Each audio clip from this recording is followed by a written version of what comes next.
La noticia es de último momento y tiene a Eduardo Kovalevker como protagonista. Sí, Eduardo es el papá de Jonathan y Emanuel. Hablamos de la causa que investiga los audios con coimas en la Agencia de Discapacidad. Es el padre, el fundador, el presidente de Suizo Argentina, que había heredado el poder en sus hijos. Fue un día muy movido hoy en tribunales porque se confirmó que no pudieron abrir dos de los celulares. En instantes les vamos a estar contando cuáles y por qué. También hubo nuevos allanamientos, tanto en la droguería Suizo Argentina como en Landisi. Hay una idea, están circulando pequeños audios atribuidos esta vez a Karina Milei, pero ¿qué está pasando? Porque Eduardo Kovalevker es el principal accionista, aunque estaba retirado de la gestión, es el principal accionista de la empresa. Exactamente, y era el último Kovalevker que faltaba presentarse ante la justicia. En un ratito vamos a contar algunos detalles respecto de esto porque entregó también su teléfono celular. Pero además les vamos a contar a propósito de los allanamientos que hizo, en realidad las órdenes de presentación que presentó en el día de hoy, vale la redundancia, la policía de la ciudad a instancias de la justicia.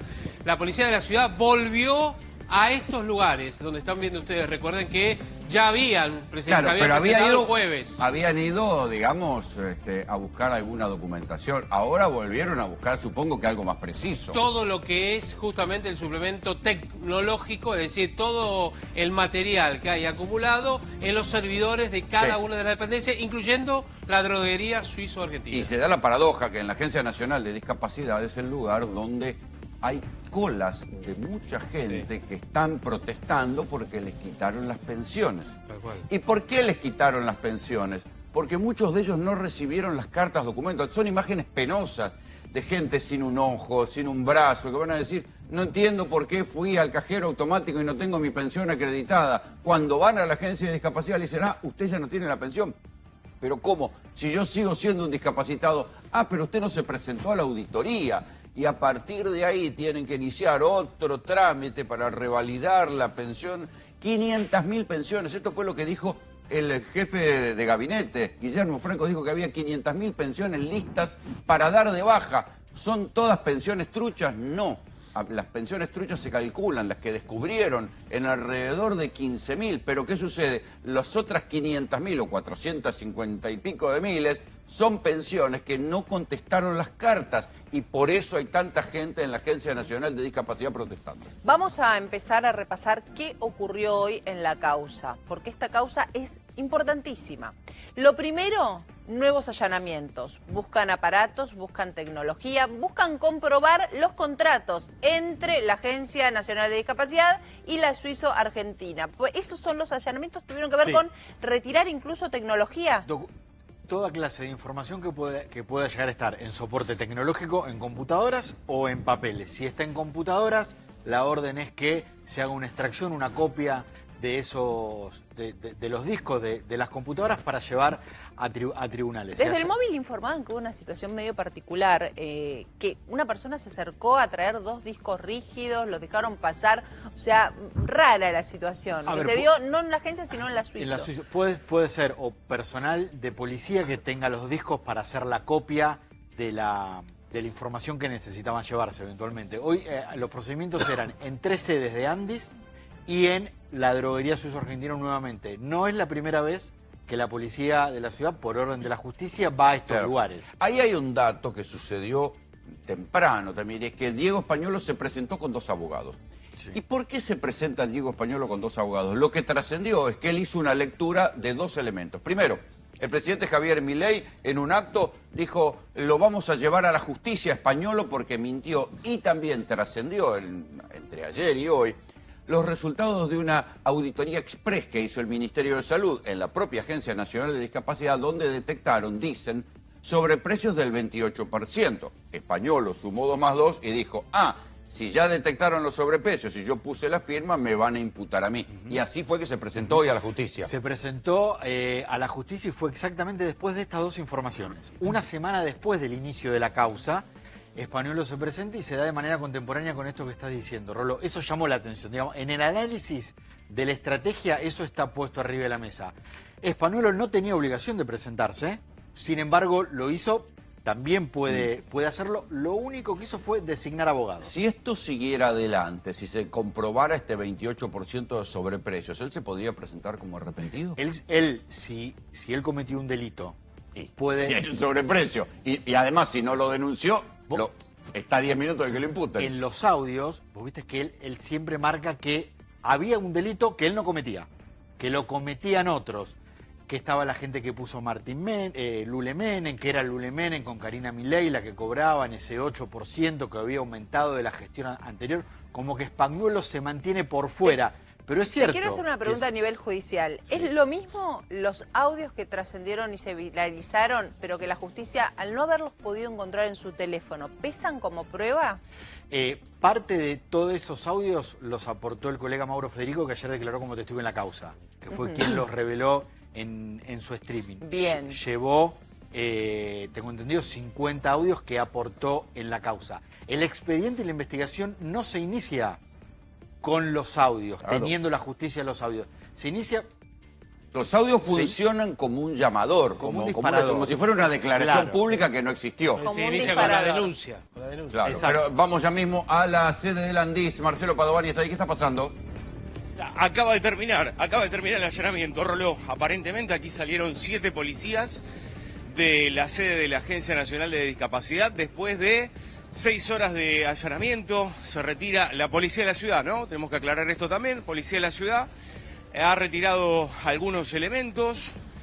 Evidentemente tienen que ser, Roló, como decía recién Martín Angulo, discos rígidos o elementos todo peritado. de computadora, información en pendrive.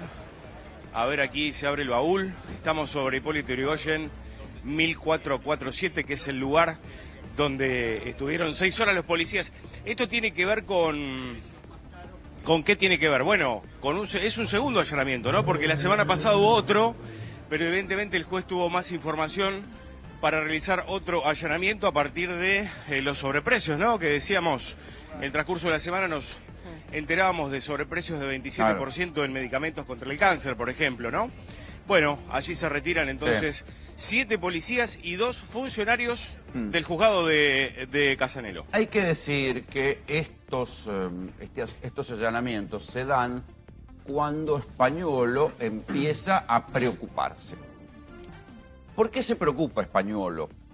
Primero por esta declaración que hizo Milei, que fue la primera vez que habló concretamente de Diego Spagnuolo, que era su amigo, que era su abogado, y a quien ahora el gobierno está buscando la manera de acusarlo. No va a ser fácil, porque primero, si es por las declaraciones, no fueron declaraciones públicas.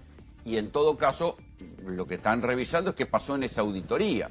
Pero escuchen primero lo que originó la desconfianza de Spagnuolo y el hecho de que se presentara a la justicia con 2 abogados. Todo lo que dice es mentira y lo vamos a llevar a la justicia y vamos a probar que mintió. Ahí está. Todo lo que dice mentira lo vamos a llevar a la justicia y vamos a probar que mintió. O sea que el gobierno lo va a acusar. ¿De qué lo va a acusar? De los sobreprecios. Porque en definitiva Spagnuolo es el que firmó. El problema es que en el juego de ajedrez, si el gobierno mueve esa pieza, que es acusar a Spagnuolo, Spagnuolo se da vuelta y dice, yo arrepentido. Y si él es un arrepentido, ¿a quién va a involucrar? Al funcionario que puso Lule Menem, que es el señor Garbellini, también echado, y después a Lule Menem y a Karina. Y hay otro detalle, porque uno de los abogados de Spagnuolo es un especialista en arrepentido, porque fue uno de los que llevó uno de los primeros arrepentidos en la causa Cuadernos. Sí, exactamente. El primer efecto que tuvo las palabras de Milei fueron que Spagnuolo se presente en la justicia. Algo que hasta el momento se especulaba. Había pasado una semana del inicio de la causa y Spagnuolo no lo había hecho. Ahora sí lo hizo. Solamente para designar abogados. No pidió declarar, no pidió ninguna medida de prueba, no hizo ningún tipo de declaración de manera espontánea a través de sus abogados, nada. Cierto es que la causa está en secreto de sumario. Por lo tanto, la defensa de Spagnuolo no puede saber qué es lo que está pasando. Es lo mismo que pasa con la defensa de los Kovadilker. Fue la primera que se presentó y hasta el momento no hizo ninguna presentación porque no saben qué hay en el expediente. Recordemos algo, a ver, que a mí también me hace ruido, obviamente. Yo creo que el gobierno no puede presentarse y denunciar porque es parte de una investigación. Claro. Es decir, el juez, la justicia, va a investigar al gobierno. porque es parte de toda una investigación. Entonces, Si llega tarde para verlo. si se presentaran como denunciantes, podrían tener acceso a la causa, cosa que no va a pasar. El gobierno podría ser eventualmente querellante en la causa. Es decir, nosotros como Estado Nacional fuimos víctima de esta maniobra. Pero ojo, 10 minutos. Ojo que no hasta que el otro se declare como arrepentido. ¿Qué pasó en la causa del fentanilo? Los aceptaron como querellante y cuando la fiscalía dijo hay que investigar a Dadmat, el juez... Por eso les te sacó digo, de 10 querella. minutos. Pero Pero hay un detalle con respecto a los arrepentidos. Siempre van para arriba, exactamente. nunca a los No, costados. para arriba, ni para abajo. para arriba y con documentación, Y con documentación. que compruebe y avale No lo que vale dice. ser arrepentido diciendo sí fue él, No. tiene que ser para arriba Sí. y con pruebas. Exacto. Pero en el revoleo de audios de Diego Españolo se comprobó algo que ya venía diciendo la oposición, y es que aquella conferencia de prensa con la que arrancaron los controles, diciendo que en la Andís había un montón de curros y pensiones falsas, que dio el vocero Manuel Adorni, estaba basada en una mentira. ¿De qué les hablo? De algo que nosotros mostramos aquí, porque en definitiva, ¿por qué no creerle al vocero presidencial? Bueno, no había que creerle, porque el vocero presidencial sabía que lo que estaba mostrando era mentira y sin embargo lo mostró de esta manera. En 2022, un médico correntino, por supuesto, está de más decirles, de dudosa ética profesional, adjuntó junto al certificado que hizo para la obtención de una pensión por un trastorno de disco lumbar e hipertensión, la radiografía de un perro. Radiografía que paso a mostrarles en este momento para que vean con una particularidad, digamos, la radiografía del perro, por supuesto pensión que le otorgaron, está de más decirles, tiene la cola del perrito y le otorgaron la pensión por invalidez. Bueno, tengo el resto de las fotos de las radiografías, por supuesto estas impresiones se las traje para dejárselas. Lo que suena increíble es que, porque uno puede confundir cualquier cosa, ¿no? Es la cola del perrito. ¿Qué se pensaban que era la cola del perrito? Bueno, como en el juego de los 7 errores, ¿dónde está la mentira? En la parte que dice pensión que le otorgaron. Porque ya Daniel Arroyo, que era diputado y fue ministro de Desarrollo Social, en aquel periodo dijo esa pensión no fue otorgada. Y ahora escuchen el audio de Diego Españolo donde confirma no solo que la pensión no fue otorgada, sino que él le avisó a Adorni que la pensión no había sido otorgada. En la comunicación lo tenés a Adorni, que le pasamos toda la información, la radiografía del perro, dijimos, esta pensión no se otorgó, la radiografía del perro, que hoy le dicen, esta pensión se otorgó. Y yo tengo que andar explicando que esa pensión no se otorgó, porque hoy están mintiendo, eso no se... Te lo pasé clarito, esta no se otorgó. No se otorgó. Y sin embargo, Adorni, ustedes le escuchaban, decía que la pensión había sido otorgada. Bueno, y en medio de todo esto, Eduardo Kovalevker se presenta. ¿Por qué es importante? Nosotros mismos marcamos la radiografía, cómo estaba compuesta Suiza Argentina. Él, como presidente de la empresa, de alguna manera delega el poder en sus hijos y se retira a dedicarse a la escritura. Pero en realidad se presenta, ojo, no está detenido, Martín. Él se presenta a dar su celular, que es lo mismo que la justicia requirió de sus hijos, de todos los socios, de todo el directorio. De todos, cuando la justicia hace los primeros allanamientos va a buscar a los 3 Kovalevker, a Spanuolo y a Garbellini. Al que no encuentran, primero es a Jonathan Kovalevker y a su padre, Jonathan Eduardo. se escapó. Jonathan Eduardo fue el que no se estaba. Dicen ahora que tuvo un problema de presión. Fue la excusa que presentaron, que tuvo un problema de presión alta que tuvo que ser tratado. Perdón, se escapó por atrás de Nordelta, ¿no? La presión Por ahí está más cerca el hospital para ese lado, pero... Pero Eduardo Kovalevker, no es que vive en Punta del Este, estaba acá también. Estaba acá en Argentina, no estaba fuera, no estaba fuera del país. No lo pudieron encontrar. No lo encontraban. Cuando el abogado de los 3 Kovalevker se presenta a la justicia, le dice al fiscal, ya va a venir, tiempo que ya va a venir. Bueno, fue hoy a la tarde a los tribunales de Comodoro Pi, entregó su teléfono celular de la misma manera que su hijo Jonathan, apagado y sin dar la clave. Bien. O sea, se ve que lo habían estudiado, ¿no? Sí, bueno, sí. Deben tener acceso a un buen asesoramiento por los recursos que manejan. Pero de Manuel no se puede, por lo menos dijeron, no se va a poder abrir. Por el momento no. Porque es un modelo nuevo que todavía no está De en última software. generación, que no está la tecnología para abrirlo, y la Procuración General de la Nación consultó a la empresa israelí Celebrate, que es la que aporta el software. Muy seria.